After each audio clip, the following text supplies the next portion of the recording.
こんばんちくテリアモン女子です。2025年も終わってしまいますね。毎年言ってるけれども本当に1年って短いよね。もっとあればいいのに、なんか今年はすごく時間がなかったな。デジモンアンバサダーとして2年目を迎えた。2年も経ったんだな。2025年めちゃくちゃ密度の濃い1年を過ごさせていただきました。だって2025年はタイムストレンジャーが発売されまして、アニメビートブレイクも始まって、デジカも5周年だったし、リアルのイベントもたくさんあったし、司会を務めさせていただいて、ファンの皆さんとも対話したりさせていただいたし、特別な1年間だったと思うんだ。ということで今回の企画発表したいと思います。2025年デジモン納め、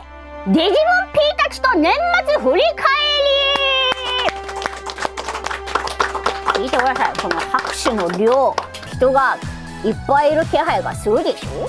このチャンネルでもおなじみのデジモン P たちが大集合しまして、この1年間のデジモンニュースを振り返っていきたいと思います。ずっと追ってきてくれているテリスナーのみんなはもちろん、最近見始めたというテリスナーの皆さんも、この動画を1本見ればデジモンのことも僕のことも全部知れること間違いなし。ほんまか大丈夫か。いや大丈夫だ。デジモンに関わっている偉い人たちが来てくれているから、密度の濃い話を上手に展開してくれるはずだ。でも多少の緊張感も伝わってくる。チャンネル史上最多の皆さんが集まってくれたよということで、呼び込んでみたいと思います。まずはこの人。初登場の動画では話が脱線しすぎて大幅にカットされたという、でもすごく面白いトークだったんだよ。僕のマブダチでおなじみ、デジモンストーリータイムストレンジャーから原プロデューサーです。どうぞ。こんばんちぐデジモンストーリータイムストレンジャーのプロデュースを担当しております原と申します。本日もよろしくお願いします。お願いします。もう恒例のゲストとなりました原クリモンという名でもおなじみですよ番組では。なんか緊張します今日。いや、なんかこう各部署のトップの一人みたいな、あれじゃないですか、四天王の一人みたいになってる感じじゃないですか。恐縮です本当に。デジモンストーリータイムストレンジャー本当に評判もいいですけど、僕の中でもめちゃくちゃ来てて、睡眠時間泥棒という名前がタイトルに加わりました。いやもう大変光栄でございます。はい。でも本当に楽しい、毎日が嬉しいハッピーピーです。ありがとうございます。続いて10月にこのチャンネルに登場していただき、11月にはニューヨークコミコンの VTR にも出演していただきました。3ヶ月連続出演はもはや準レギュラー、デジモンビートブレイクより高田プロデューサーです。どうぞ。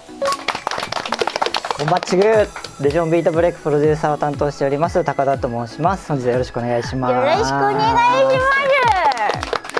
始まりましたね。いやいよいよ無ビートブレイ事ク公開させていただいて、はい、10月から始まって、なんか気づけば3ヶ月連続出させてもらっているっていう。ありがたいです。ぶっちゃけニューヨークコミコンのやつは俺映ってるって動画で見て知ったんですけど、言っといてよ。俺映ってたんだって。はい、本当様子も実際届けてもらって、本当にありがたい限りだなという風な感じで、今日はまたこれまでと違うような感じでデジモンの各プロデューサーの方とちゃんとお話しする機会はまだなかったので、貴重だなという風に思っております。いや、僕もちょっとその貴重な機会を影から見守らせていただきますので、本日もよろしくお願いいたします。続いて伝説の超楽しい企画、イラスト伝達クイズに一緒に挑戦していただき、僕のテーマ候補の一人でもいらっしゃいますデジモン玩具開発者シャシャキシこんばんちぐデジタルモンスターありがとうございます。ありがとうございます。はい、デジタルモンスターの玩具企画開発担当の、佐々木と申します。本日はよろしくお願いします。シャシャキシお願いします。VTR にも出ていただいてありがとうございます。謎のビデオレーターを送りつけてしまいまして全然その説は、一番好きなデジモンはテリアモンやテリアモン助手なので、よろしくお願いします。今日もありがとうございます今なりたいと思います。よろしくお願いしますそして最後はこの人テリアモン女子研究室なんと初登場今年5周年を迎えたデジモンカードゲーム担当村田プロデューサーさんです。どうぞ。こんばっちぐーわ元気デュラスモン X 交代が大好きなデジモンカードゲーム開発プロデューサーの村田康平です。デジモン担当7年目、そしてデジカ担当はなんと4年目になっておりまして、もう入社イコールデジモンと共に歩んできた人生でございます。本日は何卒よろしくお願いいたします。すごいもう動画慣れしまくっていらっしゃる。いろんな動画で登場なさってるわ。やっとこのコンパでベールを脱げると思うと本当ベにールを脱いで、嬉しく思っております。脱げるもんは全部脱いでってください、はいよろしくお願いしますお願いします。はいということで総勢4人の皆さんに集まっていただきました。初めてお会いする方多かったりするんですか？それとも連携なさってたりとかするんですか？いやそうそんなにそんなまだなんだったら高さんさっき名刺交換名刺交換してでも私たちワンチームということで僕らデジモンつながり早いタイトルでデジモンつながりっていうので絆の力でデジモン同士高めていきたいなと思っているんですけれども、テリスケはゲームには実は出させていただいてるんですよ。でカードゲームにはもともとテリアムン助手っていうカードがあるんですよ。アニメと玩具の方もぜひ最初営業から入るビジネスは大事ですから大事です。ぜひ、毎回言ってますけど、ぜひガンガン入れていきたいと。はい。なんか佐々木氏が言うと本当に実現しちゃうので、ね、対面はガチで検討してます。ガチやべ本当にえ嬉しい検討してて、はいただそのなんて言うんでしょう、物語に絡むかどうかちょっと分かんないです。全然いい絡まなくたっていいはい、でも本当にお待ちください。ありがとうございますなんか年末に楽しみが増えたというところで、でも2025年も充実した1年だったと思いますので、そちらの方振り返っていきたいと思います。よろしくお願いします。お願いします。テリアモン助手研究室スタッフさんに年表を作っていただきましたわ。こうやって見ると1月からもうびっしり予定がございましたね。1月はデジカブースターパックが発売されて、タイトル発表2月だったんですね。デジモンストーリータイムストレンジャー。はいそうですね。そこから怒涛でしたね。怒涛の約半年ちょっとでしたね。本当にあっという間でした。車だったよ。そしてアニメの方も発表が3 3月ですね。なんで本当タイムストレンジャーが2月でビートブレイクが3月だったので、なんかこうデジモン的に何かが始まっていく予感のしたこの2月3月でしたね。そうでしたね。でそこの中で3月といえば D3 デジモンカラーゴジラ、そうですね。僕も大好きなゴジラ。はい。初めてこのテリスケに私もお呼ばれしまして、はい。はい初遭遇させていただき、イラストで初クイズで未だにフライモン答えられなかったのがずーっと悔やまれて、悔やまれているんですか。ちょっと今年末までずっとまだ悔やんでます。もうカードゲームに関してはもうブースターパックとかいろいろもう毎回ほぼ2ヶ月に1点ぐらいは何かやってるって感じですよね。そうですね。素晴らしい。皆さんもこう買い続けて大変だとは思いますけど、開ける時の楽しみが本当にすごくて、この番組でも結構デジカやってるんですよね。そうですよね。はいなんかも拝見させていただいて。本当に、はい秀吉と対戦したり、そうです。秀吉さんとも対戦していただいてましアリシオンも、た。はいはいはい。ありがとうございますこれかはい。らいろいろアリシオン頑張りたいんで、はい後でフィードバックしますね。ぜひお願いいたします。ということで年表を見ながら振り返りながら担当した P さんにいろいろ話聞いていこうと思います。まず最初のトピックはゲームでございます。プロデューサーの原さん、はいよろしくお願いします。お願いします。2月にタイトル発表しまして、そこから毎月テレケンでも情報を追いかけてまいりました。9月に大ボリュームの体験版が配信されまして、ついに10月に発売されました。原さん的に一番印象的な瞬間とかこれそうですね、やはり、テリケンで最初に扱っていただいたのが PV 勝手に考察だったと思うんですけれども、そうですね、そうですよ、そうですよ、いろいろなこう深い考察をしておいての最後の結論が相川義雄だったのがすごい僕のとっては印象的な瞬間だったかなと思ってますね。あそこを印象的な瞬間にしていただけるななんてまあ、というのは、まあ、ありつつも、はい、もちろん真面目に回答すると真面目じゃなかったのかいやいや真面目な一つでいいじゃないか今の発売された直後ですね、皆さんの、リアクションを、実際に、SNS 上だとか、実況だとかで、拝見しての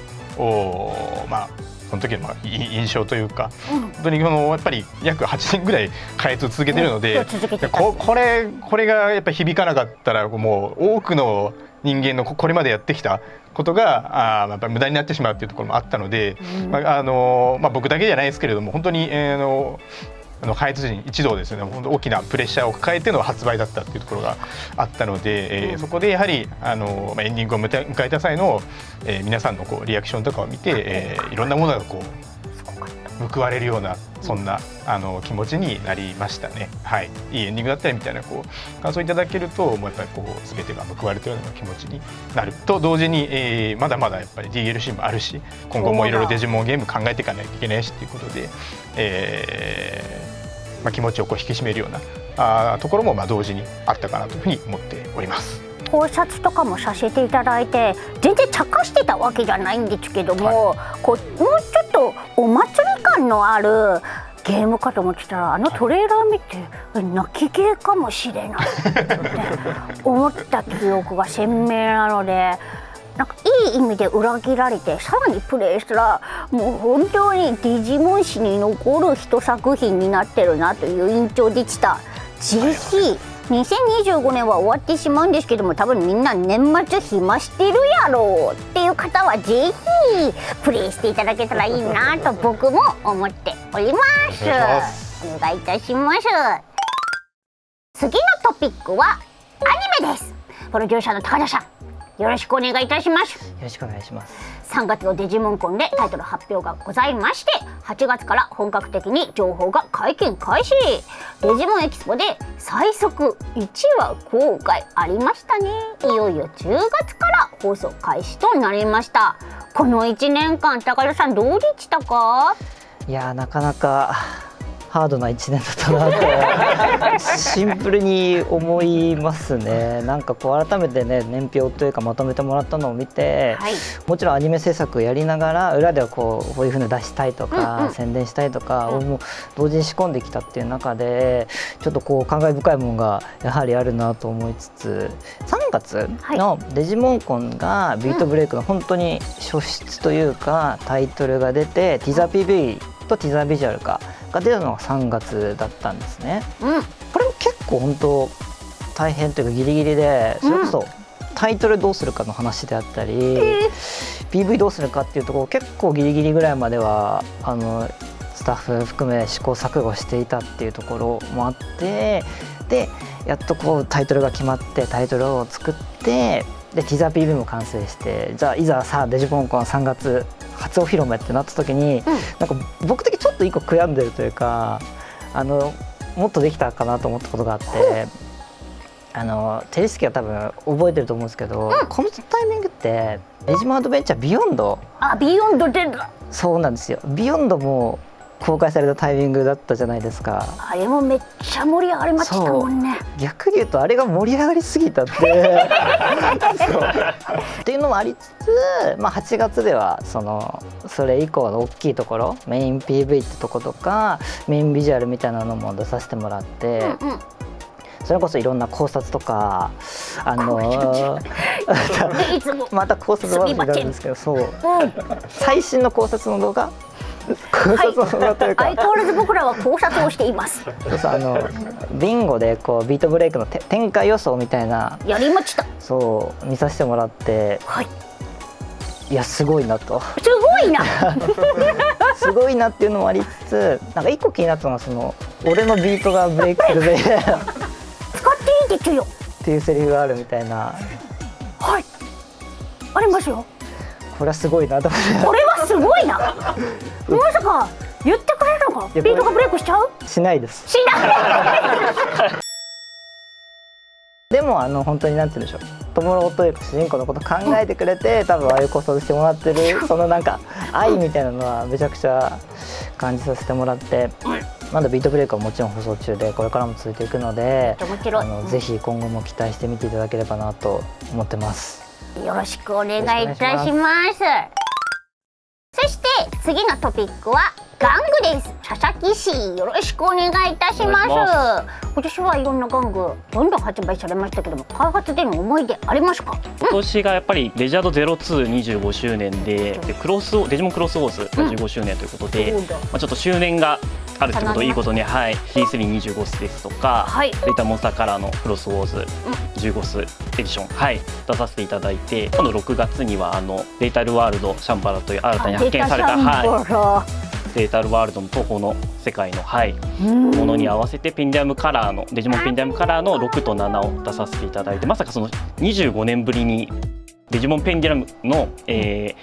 新たなナンバリングタイトルが出せたっていうところで、結構なんかエモい1年だったなっていう、エモいものエモいでしょう。液晶玩具ではあるんですけど、いろんな遊び方のところで出させていただいたので、ちょっと皆さんにも楽しんでいただけたのかなと。今年のデジモンの仕事で一番こだわったよとか頑張ったよっていうところってありますか？そうですね、でも良かったなって思うところ、またちょっと別路線なんですけど、やっぱり D325 スで収録音声がパートナーと、選ばれし子どもたちの皆さんのオリジナルキャストのありがてえ、全メンバーで新規取り下ろし、させていただいて、聞きたかった。収録も立ち会わせていただいて、羨ましい、僕も呼んでよなぜって言われて中でもやっぱりそのタケル役の山本大輔さんっていう方がしばらく声のお仕事されてなかったみたいなんですけども、東映アニメ様にご無理を言ってなんとか収録させていただいて、やっぱり当時の音とか曲とかそういうのはやっぱ残るなと思いました。やっぱ液晶玩具から始まってるところもありますから、ドット絵を見るたびにやっぱり高まるものがある選ばれし子どもたちは。なので、引き続き玩具制作よろしくお願いいたします。次のトピックはカードゲームです。プロデューサーの村田さん、よろしくお願いいたします。今年は全世界環境統一があり、デジタルモンスターの発売記念日には玩具をイメージしたフレームの商品やゲームに関連したテーマの段を多数発売して、いろいろなコンテンツと協業して盛り上がっていました。今年1年振り返ってみていかがでしたか？そうですね、もう今年1年本当に振り返ってみても、すごい濃かったなっていうのをやっぱ思っていて、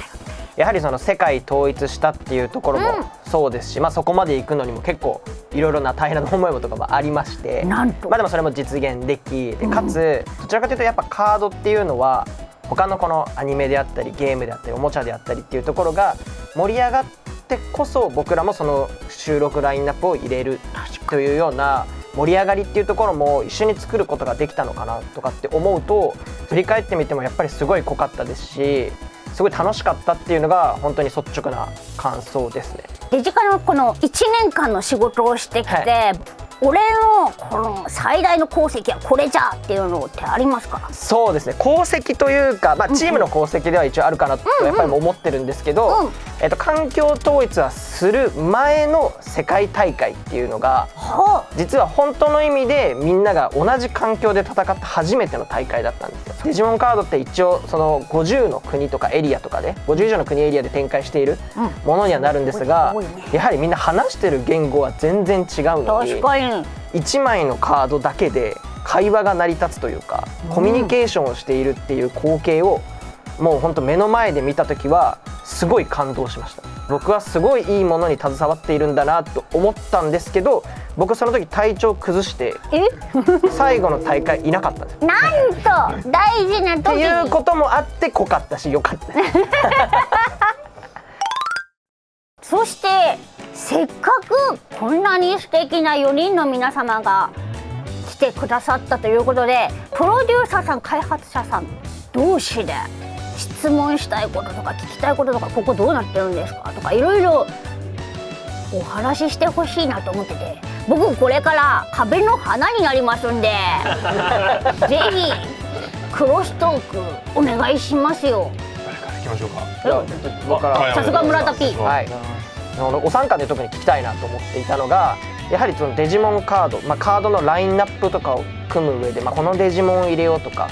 こういうデジモンちょっと強くしよう、 SR とかシークレットとかにしようかなとか考えるんですけど、どれがいいのかなって悩む時がやっぱどうしても出ちゃっているので、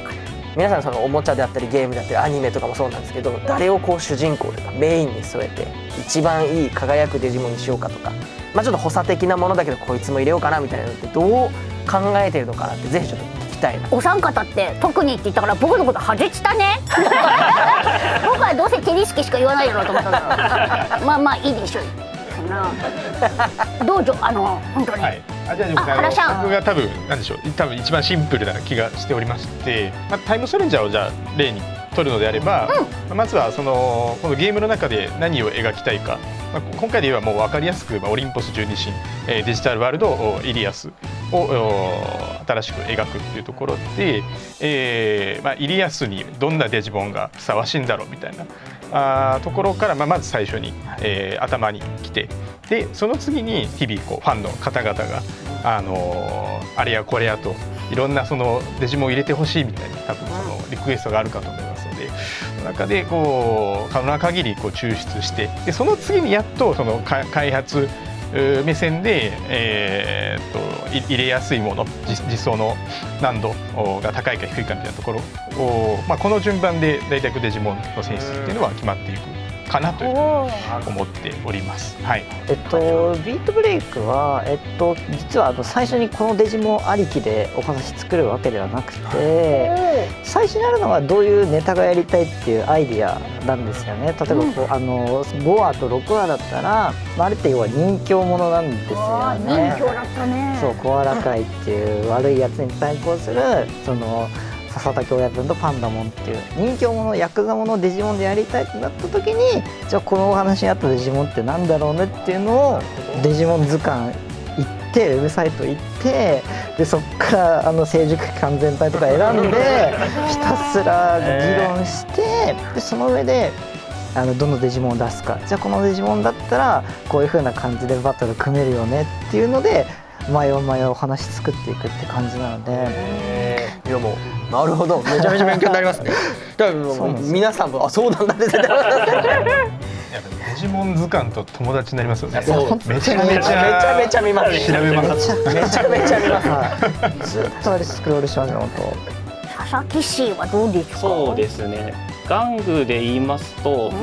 例を挙げるとデジモンペンディアムカラー67が新しく先ほど原さんがデータワードイリアスの話をされてましたけど、データワードシャンバラって新しいちょっと東宝寄りの世界観で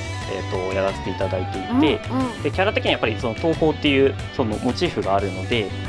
一応6と7でちょっと中華風な形とちょっと和風寄りな形で分かれてるので、やっぱりデジモン図鑑とかをデジモン図鑑が友達。そういう系統のデジモンを選んでみたりですとか、あと今までの、アニメ作品しかり液晶玩具のしかり、その出てきたデジモンでこういうちゃんと進化の流れがあるから、こういうふうに当てはめていこうとか、いうので当て込んでいって、で一応やっぱりその顔になるデジモンも今回アマテラスモンと、晴天国モンっているんですけど、その2体をじゃあ顔にしようってなって新たなデジモンとして、生み出させていただいたっていうのはあります。村田 P どうですか？参考になりましたか？めちゃめちゃ参考。この回多分何回も見て一回悩んだらこれだと原点に戻る形でちょいちょいカットしてるかもしれないが、このカンパケはぜひ村田さんに送ってください。お三方プロデューサーとしてご活躍されてるだけあってやっぱ時間が多分取れてないと思うんですよね。逆に仕事しかできてないというか、そんな中プロデューサーって要はある意味最近の流行じゃないですけど、何が流行ってて世間は何を求めてるのかみたいなのを多分知るのも一つ大事な要素かなと思ってて、そういうのって敏感にキャッチアップできてますかとかなんか聞いてみたいですアニメとかドラマとかゲームとかニュースとか全部含めて僕で言うともう本当に日々で追われる中で時間捻出できないからこそなんか皆さんどうされてるのかなとか聞いてみたいです。いや聞きたいですね。なんかどこから情報を得るのかの方法をちょっと知りたいっていうのがありますよね。確かに、情報を得るというか、考える方がやっぱ多いかなと思っていて、その仕事中とかではなく本当にもう家帰っている歩いてる道とかで今後こういう風にしていったら面白いんじゃないかなっていうのを思って、これって面白いのかなみたいな感じでちょっと調べて、それがハマったらいい感じだなみたいな時はあります。情報を持っててやるっていうよりも、思いついてこれが今に合ってるかなみたいなっていう風にはします。面白いですね。いや僕本当全く同じで日々追われてる中でいかにどこでインプットをするかみたいなところ日々戦いなんですけれども、やっぱり自分の身の回りというか業界的にもそういうアンテナが高い若手が多いんですよね。なんで若い人に聞いたりというか自然とその会話ができるようになるとか、30分しか今日はランチ行けないけど一緒に行こうとか、めっちゃいい上司やんとかもいや結局もちろんそういう話を聞きたいっていうのもあったりするんですけれども、なんとかこう時間を作りながらインプットをする。でそんな中でもこれは絶対見ておいた方がいいですよ、言われること多いよね。やっぱりあるんですよね。すぐ行くわって言って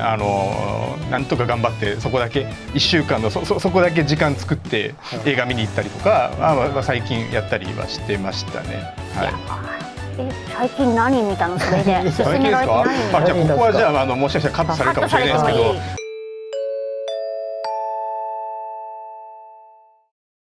1時間40分であんな満足できるアニメーションの凄さみたいなのは衝撃を受けました。ちょっとやばいなみたいな。40分で衝撃をできるウォーゲームっていう作品がございますからそれも人生を変えられた人がいるぐらいですから、ぜひそのような作品を作っていっていただきたく思ってますよ。佐々木氏インプットどこにするの？インプット自分もあんまり時間そうですねあれですけど、とりあえずおもちゃ屋とかなんかいいよね、なんか発売した時とかは売り場をちょっと見に行って、なんかこういうのもあるんだというのを見たりとか、あと一応なんですかね、社内で一応海外のおもちゃで遊ぼうみたいな時間があるんですか？時をなんかたまに企画してくれるチームみたいなのがあって、で普段日本の市場では見ないおもちゃとか手に触れてみたこんなのが海外で流行ってるんだみたいな、プライベートというよりはなんか仕事の中で、インプットみたいな、時はありますかね。プロデューサーさんっていう名がついてる人は世に出した瞬間にもう次のものをやっていたりとかするから本当に時間がないと思うんですけど、健康に気をつけて大事です。子どもたちに夢を届け続けていただきたいなと思います。佐々木さん最後になんかみんなに皆さんに質問、そうですね、皆さんそれぞれキャラクター描かれてると思うんですけど、私だとやっぱり液晶玩具なので、ドット絵でこうちまちまちまちまみたいな感じだったりするんですけど、ゲームはゲームで多分すごいタイムストレンジャーもハイクオリティな、デジモンの CG すごいですし、アニメはアニメの多分キャラの描き方みたいなのがあって、カードはカードでいろんなテイストのイラストでやっていて、直近で特になんかこだわってこのキャラクターはやりましたみたいなものがあれば教えていただきたいなという。ビデオ本当まだ始まってばっかなので、主要キャラどころでいうとやっぱ主人公のトモロはこうキャラクター性としてなんかツートンカラーで丸眼鏡でピアスしてて、ここ前に反り込み入っててみたいな、ちょっとなんかこれまでのデジモンとは違うようなテイストというか雰囲気を持っているキャラクターだと思うんですけど、あっこも本当になんて言うんでしょう、これまでのデジモンを踏襲しつつそれっぽくなさというか、なんかこうスタイリッシュな印象になるようにそのキャラクターデザインの小島さんとか、監督の宮本さんとか含めてこう議論していく中でこう生まれていったってキャラクターなので、ある意味こうビートブレイクでこう新しいことを表現をしたいってことをこう体現してるキャラクターというか、なんか新しさが多分全面出てるキャラクターかなと思うので、なんかそういうところは意識しながらキャラクター作りとかをやってます。現場スタッフのこう思いとかが反映されたキャラクターになっていってるって感じです。他のお二人どうでっちゅうか、キャラクターのデザインとかで。そうですね。キャラクターのデザインはデザイン会社の方がいらっしゃるのでご協力していただいてる方と相談しつつやることが多いんですが、どちらかというと僕らはカードの加工というか、どういう光らせ方をするとか、光らせ方ちゃんと考えてんだね。ここにこういう金色を入れるとめちゃめちゃ光るよねとか、そういったことを考えたりで、どうやったらこのイラストがよりもっとかっこよくなるかとか、このデジモンがもっとかっこよくなるかとかっていうのを考えたりしますし、その加工からやっぱ始まるとかって考えたりはすると、インビジモンっていうデジモンがいるんですけど、もう多分ここに多分出てますからね、多分出てると思うんですけど、あれのパラレルカードはパラレル出た。多分見てもうこれ見たら分かると思うんですけど透明になってるんです。わお。透明になっていて、僕は透明になるこの加工がやりたかった。この加工がやりたかったんで、このデジモンを作ってくれっていうお願いします。透明になるデジモンを作ってくれっていうお願いします。そしたらインビジモンっていうデジモンが生まれた。的確な名前になりましたね。もうそれでオーダーしてそのデジモンをちゃんと作ってもらい、加工にはめるというすごい。ということをやったりました。原さんはいっぱいもうやってるでしょ。そうですね。デジモンのモデルとかに関してはもう本当例のデジモン大好き大好き開発陣が本当もう匠の技でもう作り上げてるってところがあるので、手にやってるって言ってましたね。お願いしてね、クオリティアップを勝手にやってくれるっていうので、これはもう完全にもう僕の領域を超えてしまっているんですね。で僕の方で言うとどちらかというと、今回そのタイムストレンジャーで言えば一番描きたかったのが人とデジモンの絆で、言ってしまえば祈りと愛行の絆っていうのは一番濃く描きたかったというところがあったので、その絆がより濃く描かれるようなイベントシーン、それを事前にしっかりこう宣伝の中で伝える PV の演出だとかっていうのは、かなりこだわったところはあったかなと思ってます。かなり細かいところまで最後まで口出しをさせていただいて、仕上げたものになってるかなと思ってます。はい。どうですか、佐々木氏。ありがとうございます。キャラクターがもうさらにその先の見据えてっていうところで、はい、とても参考になりました。ぜひガングリも反映させていただけたらいいなというふうに思います。ということで1年間振り返り終了しました。充実した1年でしたし、やっぱこのプロデューサーさん、開発者の皆さんの人柄や努力の成果がにじみ出ているものをこう発売販売して、それが1年間だとこうねドドドって出ると、やっぱり楽しかったなとか、見られてよかったなとか、充実してたなっていう気持ちにさせられました。僕も2周年この動画をやらせていただいて人間世界に馴染んだんですけれども、まだまだやることいっぱいあるなっていう気持ちになったので、2025年頑張りましたが、2026年も頑張ってみたいなっていう気持ちによりなったという形でございます。プロデューサーの皆さんも一言受注感想をいただきたいと思います。じゃあ原さんから。はい、まず暑くてですね、もう今の気温が暑くてやっぱりねトークじゃなくて気温、トークも暑かったからこそ、トークも暑かったからこそ今すごい体も暑くて、体もね熱くない、はい、いつまででもきっと話せちゃうんだろうなっていうのを思いましたね。すごい本当に刺激的なお話ばかりで本当に楽しかったなと思ってます。本当に今日は貴重な機会をいただきましたのでありがとうございました。ありがとうございました。高田ちゃん。僕はやっぱアニメのことしか見れてないので、こうどうしてもアニメの話をずっとしちゃうんですけど、ただとはいえこうデジモンってこうアニメ以外にもこう玩具があってゲームがあってカードがあってってこうデジモンっていうものをこうそこからさらに広げてくれようとしてくれる人がいろんなところにいて、でそこでプロデューサーとして働いてるような人の話を今日聞けてすごく刺激にもなりましたし、こうアニメはアニメとしてこうやれることを新しく作っていくことっていうのを止めちゃいけないなっていうのは改めてこう感じさせていただきましたし、はい、すごく貴重な機会だったなと思います。ビートブレイクしそうですか？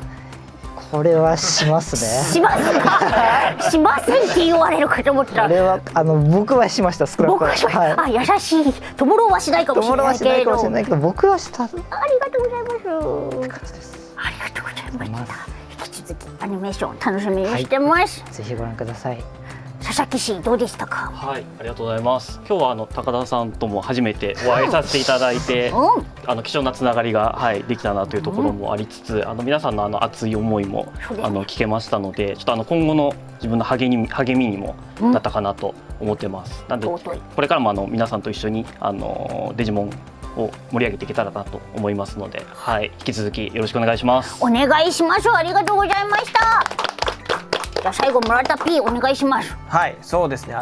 デジモンっていうこのアニメもあって、おもちゃもあってゲームもあって、カードもある、他もいっぱいあるんですけど、そういうやっぱ世界をつなぐというか、みんなをこうつないでいるこの素敵なコンテンツに携わることができて本当にもう嬉しいなと、もう今日も改めて皆さんと喋ってて思いましたし、デジモン自体がですね、もうこれからもどんどん進化していくんじゃないかなと思いました。ありがとうございます。ユーザーの皆さん、もう本当パートナーだと思ってるので僕らは、皆さんとどんどんこう進化していくんだろうなって思うと、どんどんこう楽しみですね。僕も楽しみです。ぜひ引き続きデジカの方も応援しておりますのでよろしくお願いいたします。テリ